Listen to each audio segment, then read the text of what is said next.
சமீபத்தில் ஒரு வீடியோ பார்த்தேன். விஜய் மேடையில் நிற்கிறாரு.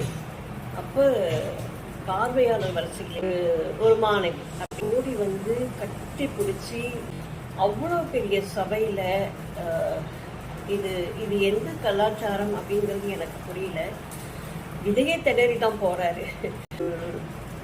ஒரு வயதுக்கு மேலே கூட பிறந்த அண்ணனை கூட தொடக்கூடாதுன்னு சொல்லுவாங்க. நம்ம பெத்து வளர்த்து மார்லையும் தோல்லையும் போட்டு தாலாட்ட பாடி வளர்த்த அப்பாவே கூட தொடமாட்டார், திடீர்னு தான் பேசுவார். அப்பேற்பட்ட ஒரு சமூகத்தில் வளர்ந்த பெண் குழந்தைகள் இன்றைக்கு ஒரு நடிகரை இவ்வளவு பெரிய கூட்டம் பார்த்துக்கிட்டு இருக்கும்போது மேடையில் கட்டி பிடிக்குது.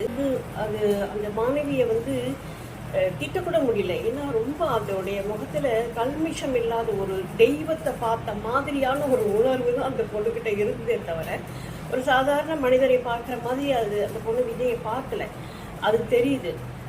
ஆனாலும் கூட இதெல்லாம் தொடர்ந்து அரங்கேறாமல் இருக்க வேண்டும்.